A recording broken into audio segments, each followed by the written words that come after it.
Echoes of Tao, Ancient Wisdom for Modern Serenity Part 1. The noise we live in every moment of our waking life, something is pulling at us. A sound, a message, a task, a worry, a screen lighting up with someone else's voice, someone else's opinion, someone else's urgency. We are, most of us, always on, always in motion, always consuming, reacting, updating, responding. The pace of life has quickened beyond what our nervous systems were designed for. We live in a paradox, more connected than ever, and yet more alone. Surrounded by information, and yet starving for wisdom. We have tools to reach across the world in seconds, and yet struggle to reach across the table to the person we love. Our minds, like browser tabs, remain perpetually open. Our thoughts flutter from one thing to another. Sleep feels incomplete. Stillness feels foreign. Silence, almost frightening. In ancient times, before electricity, before machines, before cities pulsed with neon and engines, people looked to the sky for rhythm. To the sun, the moon, the tides, the wind. They rose when the light rose, rested when darkness returned. They watched the way trees stood, the way rivers curved, the way animals moved. From that observation came understanding. From that understanding came peace. Today, we observe very little. We speed past the present. We are experts at doing, but novices at being. We fill every gap, every pause, every space, with something, usually a screen. Rarely do we ask, what is this doing to me? Rarely do we slow down long enough to feel the answer. This is not a condemnation of technology, nor of progress. The Tao, after all, does not judge. It does not favor ancient over modern, or quiet over loud. It simply flows. And in that flow, there is a message we have forgotten. The Tao says, stop striving. Observe. Return. There is another way to live. A way not dictated by deadlines or dopamine loops. A way that does not demand you chase happiness, but allows you to dwell in it naturally. In this part of our journey, we will look at the noise, the outer chaos of modern life, and the inner disquiet it breeds. We will ask honest questions about the way we live, and explore what it means to want peace without knowing how to access it. We begin here, not in a temple, not on a mountaintop, but right in the middle of where we are, scrolling, running, multitasking. Because if the Tao cannot meet us here, then perhaps it is not truly universal. But it can. And it does. To live the Tao in modern times is not to abandon the world, but to see it more clearly. To walk through it with awareness. To choose how we engage. To reclaim the stillness that is already within us, waiting to be remembered. Let us begin this remembering. The modern world is like a great machine that never stops humming. We wake up to alarms, not birdsong. We check messages before we stretch. We open screens before windows. Our first breath of the day is often filtered through a rectangle of glass and light. The Tao speaks of harmony with the natural flow, but we have built lives that push against every rhythm of nature. And yet, even in this machine, there are cracks. There are still moments, fleeting, unplanned, when something in us remembers. A moment of, or watching a sunset between skyscrapers. The hush of snowfall muting the city. A stranger's smile on a crowded train. These are the Tao reminding us, I am still here. We try to solve our overwhelm with more doing. More productivity hacks. More apps. More caffeine. But the Tao suggests a different remedy. Less. Less noise. Less urgency. Less chasing. Because the Tao is not found through addition, but through subtraction. It reveals itself when we stop cluttering our experience. Consider your average day. How many moments pass where you are not thinking of what comes next? How often do you feel spaciousness, not just in your schedule, but in your mind? When was the last time you did nothing and did not feel guilty about it? We have normalized exhaustion, glorified busyness. We equate being busy with being important, and being still with being lazy. But Taoism gently turns this thinking upside down. In stillness, it says, there is wisdom. In rest, there is growth. In slowness, there is depth. Just as a tree does not force its leaves to grow, we too can trust that our lives will unfold in their own time, when we align with the natural flow. Of course, slowing down feels impossible in a world that rewards speed. If you rest, will you fall behind? If you pause, will you be forgotten? But what if falling behind the world meant catching up with yourself? What if the things you chase are running in the wrong direction? The Tao invites us to question what we serve. Is it our soul or our schedule? Our peace or our performance? The noise around us keeps us focused outward, but the stillness within holds the answers we rarely take time to hear. Let us pause now, even just for a breath. Right here. Inhale deeply. Exhale slowly. Let the body soften. Let the shoulders drop. Let the forehead loosen. Do you feel that? That moment of presence? That is the doorway to Tao. No philosophy or religion is needed. No guru. No retreat. Just this awareness. Just this willingness to be where you are, fully. In Taoist thought, the sacred is not above or beyond, it is in the ordinary. The cup of tea. The rain on the window, the breeze through leaves, the silence between thoughts. By learning to notice again, we begin to live again. This first part of our journey does not offer steps or systems. It offers a reorientation, a turning of our gaze inward. It says, if you feel tired, you are not broken. If you feel overwhelmed, you are not weak. You are simply living in a world out of balance. And balance can be restored. We will not restore it all at once. But we can begin, today, with one breath, with one decision to listen more deeply, to scroll a little less, to walk a little slower, to meet life as it is, not as we've been told it should be. In this noisy world, silence is a radical act. Attention is a sacred offering, and presence, perhaps, is the greatest gift we can give ourselves. The Tao does not shout. It whispers. It does not chase. It waits. And now, as you listen, it speaks. Be like water. Find the low place. Flow around obstacles. Do not force. Simply move. The noise will continue. The world will not suddenly change. But you can. You can choose to be the stillness inside the storm. You can live the Tao in the heart of the city, in the midst of deadlines, in the glow of screens. You can remember the quiet place within you. And from that place, life begins again. This is not the end. It is the beginning. You are not alone in your longing for peace. Across the world, many are awakening to the same realization. There must be another way. A way of ease. A way of meaning. A way of returning to what is real. The Tao is that way. And you have already begun. Echoes of Tao, Ancient Wisdom for Modern Serenity Part 2. What is Tao? Understanding the way.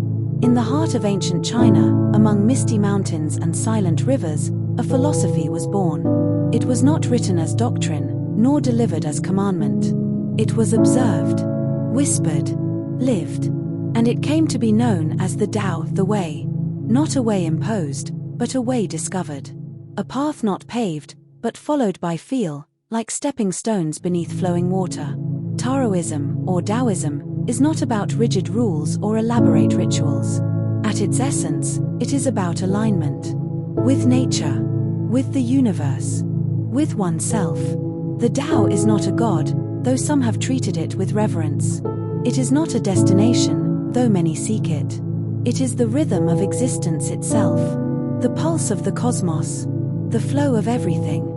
Laozi, the legendary sage who gave us the Tao Te Ching, begins his timeless text with a paradox.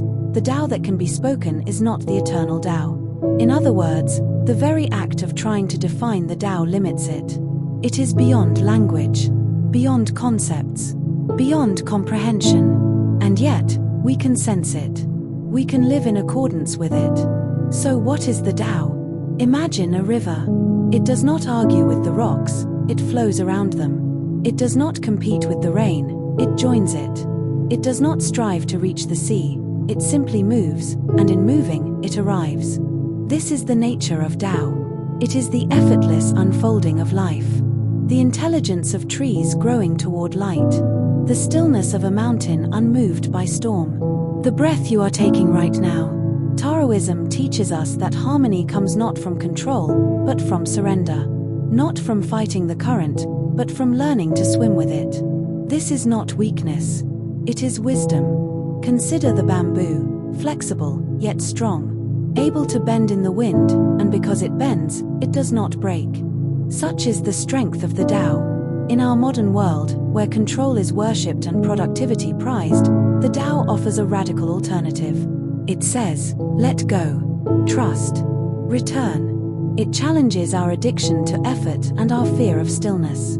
It invites us to stop forcing outcomes and start flowing with life's natural direction. But how do we recognize the Tao in a world so removed from nature? In a life governed by clocks and calendars? Start by observing. Notice how day turns to night without effort. How seasons change without instruction.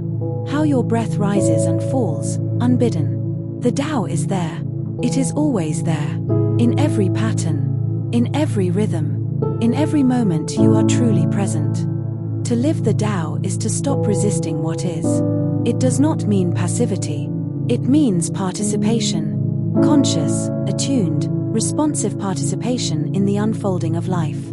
It means asking, what is life doing here? And how can I move with it? This is where the concept of Wu Wei comes in, perhaps the most famous and most misunderstood principle of Taoism. Often translated as non-action, Wu Wei is better understood as effortless action or action in harmony with the flow. It is the difference between forcing and allowing, between struggle and synchronicity. A skilled dancer does not think about every step, they move with the music. A seasoned sailor does not fight the wind, they adjust their sails. A wise person does not impose their will on the world, they align with the Tao and let things unfold. This is not about doing nothing. It is about doing the right thing, at the right time, in the right way, without excess, without resistance, without ego. It is doing from being, not being from doing. The Tao also speaks of yin and yang, the eternal dance of opposites. Light and dark. Movement and stillness. Action and rest. These forces are not enemies. They are partners. Each gives meaning to the other. Each arises from and returns to the other. In a balanced life, we honor both. Modern life often glorifies yang, assertiveness, speed, achievement. But Taoism reminds us of the power of yin, receptivity, patience, quietude. It invites us to restore the balance, to value being as much as doing, to remember that even winter, with all its stillness, prepares the ground for spring. To understand the Tao is not to possess it, but to be possessed by its rhythm. It is to let life move through you as it moves through rivers, forests, and stars. It is to drop the illusion of separation and realize, you are not apart from the Tao. You are an expression of it. You do not have to find the Tao. You are already in it. Like a fish searching for the ocean, we forget the water we swim in. But the Tao is here. Now. In this moment. In this breath. In this heartbeat. To return to the Tao is not a retreat from life, but a deeper entry into it. It is a homecoming. A remembering. A release. In our next part, we will explore how to actually begin this practice, how to live the Tao in the modern world, not as a theory, but as a lived reality. We will look at ways to simplify, to become present, to move from noise to silence, from striving to flowing. But for now, pause. Feel the breath moving in and out, the aliveness of your body, the stillness beneath your thoughts. That is the Tao. And you are already walking the way. Echoes of Tao, Ancient Wisdom for Modern Serenity. Part 3, Flowing with Life, the Power of Wu Wei. In the modern world, we are conditioned to strive. From a young age, we are taught to push, to hustle, to set goals and crush them. We glorify the grind, applaud the achievers, and reward the ones who can do the most with the least amount of sleep. In this race toward success, we often overlook the cost: burnout, anxiety, disconnection. Yet there is a quieter, more enduring way to move through life. The ancient Taoist principle of Wu Wei offers a radical alternative to the culture of endless effort. Pronounced Wu Wei is often translated as non-action, but this can be misleading. It does not mean inaction or laziness. It means effortless action, acting in alignment with the natural flow of things. It is the art of doing without forcing. The wisdom of knowing when to act and when to allow. The dance between intention and surrender. Imagine a river flowing through a valley. It does not push or pull. It simply flows, finding the path of least resistance. When it meets a boulder, it doesn't stop or panic. It curves around it, adapting, continuing, yielding without giving up. This is Wu Wei. It is the kind of power that doesn't shout. It whispers. It doesn't dominate. It harmonizes. It doesn't control. It cooperates. And in that gentle strength, there is immense resilience. In our day-to-day lives, Wu Wei invites us to approach problems differently. Rather than attacking obstacles head-on, it suggests we observe, reflect, and find the most natural way forward. When dealing with a difficult colleague, for instance, instead of reacting with frustration, Wu Wei might ask, "What's the smoothest path through this? What's the most harmonious response, rather than the most forceful one?" It is not about suppressing action, but about choosing the kind of action that arises from clarity and calm. When we are aligned with Wu Wei, we don't waste energy. We act when the time is right and rest when it's not. Just as farmers don't plant seeds in winter, Taoists don't act out of season. They wait. They watch. They move in rhythm with life cycles, not against them. This doesn't mean life becomes passive. In fact, it becomes more engaged. But it is an engagement with awareness. A presence. A responsiveness, not reactivity. Like a surfer waiting for the right wave, practicing Wu Wei means knowing when to paddle and when to let the ocean carry you. It's not about giving up responsibility, it's about shifting how you carry it. The ancient Chinese sage Zhuangzi tells a story of a skilled butcher who never needed to sharpen his knife. While others wore their blades down hacking through bone, this butcher moved with the grain, gliding between joints, honoring the natural spaces. That is Wu Wei in motion, precision without strain. Alignment over force. Grace instead of grind. Consider your own life. Where are you hacking at obstacles? Where might you move more gracefully, more naturally? Wu Wei encourages us to trust the process, not because it's easy, but because it's wise. This principle also changes how we relate to time. Instead of constantly rushing or resisting, Wu Wei teaches us to accept the timing of things. There's a time to act, a time to pause, a time to reflect.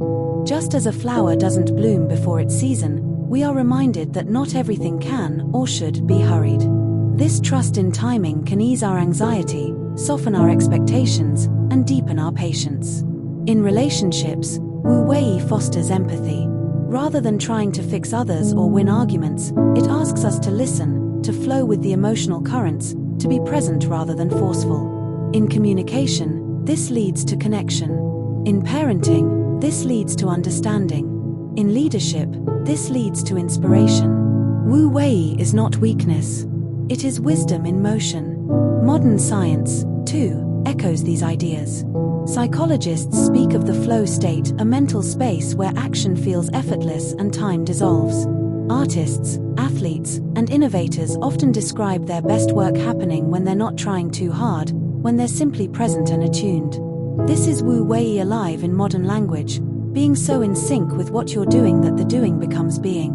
But how do we practice Wu Wei in a busy, structured world? Start small. Notice moments when you're pushing unnecessarily. Pause. Ask, is there a gentler way? When solving a problem, ask, what would nature do? Can I adapt instead of resist? Can I wait instead of rush? Can I align instead of impose? These simple shifts create space for awareness, for peace, for new solutions. Meditation and breathwork are helpful tools. They quiet the mental noise and reconnect us with the rhythm of our own breath, our own presence. Nature walks, too, teach Wu Wei, watching how trees grow, how rivers flow, how birds migrate without panic or pressure. Let these be your teachers. Eventually, Wu Wei becomes less of a practice and more of a presence. A natural state of being. You begin to trust life more. You let go of control without falling into chaos. You move through the world not as a warrior fighting every battle, but as a dancer moving with the music. And in doing so, you begin to discover a new kind of power, not the power of force, but the power of flow.